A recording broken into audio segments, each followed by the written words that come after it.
شہزاد اکبر صاحب نے کہا تھا کہ ان کی زندگی خطرے میں ہے. اس سے صرف یہ پتہ چلتا ہے کہ وہ باخبر آدمی ہیں اور رابطے ظاہر ہے حکومت میں رہے ہیں, اور بھی جو لوگ حکومت میں رہے ہیں ظاہر ہے بہت سے لوگوں سے رابطہ ہوتا ہے, اور جو لوگ محتاط ہوتے ہیں وہ بہت سے ٹیلی فون نمبر حاصل کر لیتے ہیں اور رابطے میں رہتے ہیں, اور یہ واٹس ایپ پہ بات کرنا تو کوئی مسئلہ ہی نہیں. تو اللہ تعالیٰ انسانوں کے لیے کوئی دروازے ہمیشہ کھلے رکھتا ہے, سارے دروازے کبھی بند نہیں ہوتے.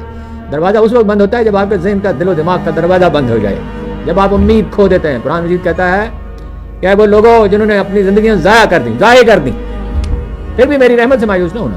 آخری وقت میں بھی کوئی توبہ کر لے اور امید کا دامن تھام لے تو وہ کامیاب ہو سکتا ہے. اس دنیا میں بھی ہو سکتا ہے, دوسری دنیا میں بھی ہو سکتا ہے. میرا جی چاہتا ہے کبھی میں ان لوگوں کی کہانیاں لکھوں جنہوں نے 60-70 برس کی عمر میں جدوجہد کا آغاز کیا مکمل تباہی کے بعد. اور ان چیزوں سے آپ لوگوں کو دلچسپی تو کوئی ہے نہیں, آپ کو تو سنسنی خیز خبریں چاہیے.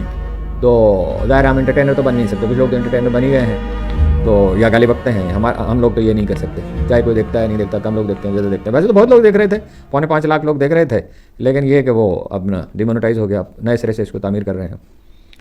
سہیل آفریدی نے اس کی تصدیق کر دی ہے کہ ان کی زندگی خطرے میں ہے. انہوں نے کہا جب میں 4 سدہ آ رہا تھا تو مجھ سے کہا گیا کہ اگر آپ 4 سدہ جائیں گے, خیبر جائیں گے, کرک جائیں گے, جس کا وہ اعلان کر چکے ہیں, تو آپ مارے جائیں گے. یہ ان کے الفاظ ہیں, میرے نہیں, آپ مارے جائیں گے. اور یہ نہیں کہا انہوں نے کہ تو آپ کی زندگی کو خطرہ ہے, آپ مارے جائیں گے. اگر یہی فکرہ کہا گیا ہے تو اس کے تو معنی کچھ اور بھی نکل سکتے ہیں. بہرحال انہوں نے کہا, ڈی جی آئی اس پہ آر کی طرف اشارہ کیا اور کہا کہ انہوں نے کہا تھا کہ میں قابل قبول نہیں ہوں. تو لوگوں سے پوچھا کہ آپ کا جلسہ بھرپور تھا کہ قابل قبول ہوں یا نہیں ہوں. تو لوگوں نے چیخ کر کہا آپ ہمیں قبول, آپ ہمیں قبول. آپ کو پشتوں میں بھی تقریر کی, وہ ظاہر ہے وہ تو میں نہیں سمجھ سکتا تھا, وہ لائیو باز آ رہی تھی سوشل میڈیا پہ. تو اس وقت جوش و خروش اس انتہا پہ پہنچ گیا کہ کوئی حد نہیں ہے. لوگ ایجیٹیشن کے لیے پختونخوا کے تو تیار ہیں, باقی پنجاب سے آبویسلی کم لوگ جائیں گے, سندھ سے بہت مشکل ہے لوگوں کا آنے کو, کراچی والے بھی آ سکتے ہیں, لیکن ظاہر ہے رکاوٹیں کھڑی کر دی جاتی ہیں اور لوگوں کو راستے میں روک لیا جاتا ہے, کھندقیں کھود دی جاتی ہیں, سڑکیں جو ہیں وہ کھود دی جاتی ہیں. تو لوگ جو ہیں انہوں نے کہا کہ مجھ پہ بڑا دباؤ ہے کہ کال دو احتجاج کی. وہ خان صاحب بھی تیار ہیں, وہ بھی تیار ہیں, اور بیچ میں افواہیں اڑتی رہتی ہیں وہ چلے جائیں گے اپنا.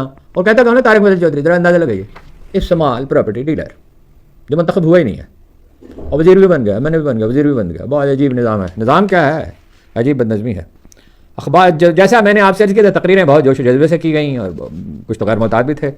موت کا ہمیں کوئی خوف نہیں, ہم فیصلہ کر رہیں گے. جلسے میں نوجوانوں کی تعداد زیادہ تھی اور ظاہر ہے وزیر اعلیٰ سے بڑی توقعات ہیں. جرگہ بھی ہوا. تقریر انہوں نے مختصر کی, دانائی کا مظاہرہ